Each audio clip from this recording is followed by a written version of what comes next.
La désignation du chef de file de l'opposition est un acquis majeur de la réforme du système partisan. Face à cette question qui suscite moult réflexions, le gouvernement justifie sa légitimité. Le législateur a défini le statut de l'opposition, le statut du chef de file de l'opposition qui doit réunir un certain nombre de critères fixés par la loi. C'est donc dans le cadre de la mise en œuvre, en application des dispositions de la loi, que le gouvernement et le chef de l'État, prenant acte de la volonté des électeurs béninois qui ont porté à la tête de l'opposition le parti politique dirigé par M. Paul Humpert, donc c'est en application de cette loi que le gouvernement a pris acte et désigné M. Paul Humpert en qualité de chef de file de l'opposition.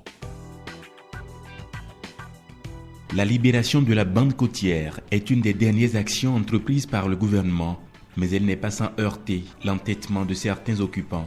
La gouvernance sous Patrice Talon a déjà annoncé les couleurs dès 2016, à savoir libérer les espaces publics illégalement et anarchiquement occupés.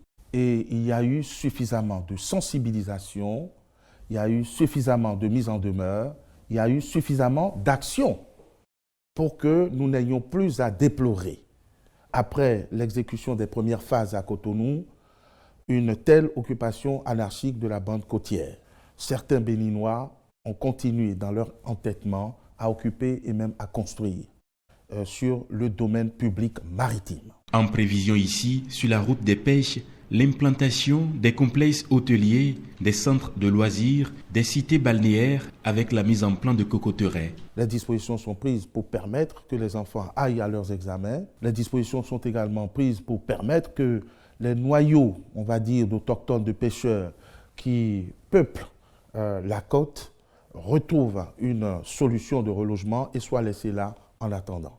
Nous allons laisser sur place un certain nombre d'attractions touristiques ou culinaires qui remplissent les conditions et qui certainement seront admises quand on aura établi un plan d'urbanisme précis afin qu'il n'y ait pas de démolition inutile. Autre champ d'intérêt dans le viseur du gouvernement, le marché d'Antokpa. L'espace de transactions commerciales connaît ces derniers temps des incendies récurrents. Ces incendies peuvent très bien s'expliquer par la vétusté des installations électriques, l'encombrement de cet espace parce qu'il y a trop de monde par rapport à l'air disponible, et peut également s'expliquer par le fait de la maladresse des hommes, puisqu'il y a des gens qui dorment dans ce marché et qui s'amusent à faire la cuisine.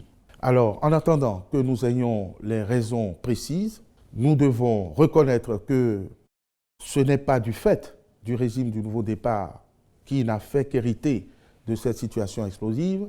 Nous devons retenir que le régime du nouveau départ a pris des dispositions pour délocaliser ce marché et c'est l'occasion d'expliquer davantage aux usagers de ce marché tous les intérêts qu'il y aurait à regagner le nouveau site en construction, à renoncer à ce site qui n'est plus adapté, qui n'est plus du tout apte à supporter l'existence de ce marché, surtout qu'il y a d'autres projets en cours. Il n'y a aucune réticence pour le Bénin à se conformer aux engagements de l'UEMOA parlant du coût des tests Covid, a rassuré le porte-parole du gouvernement.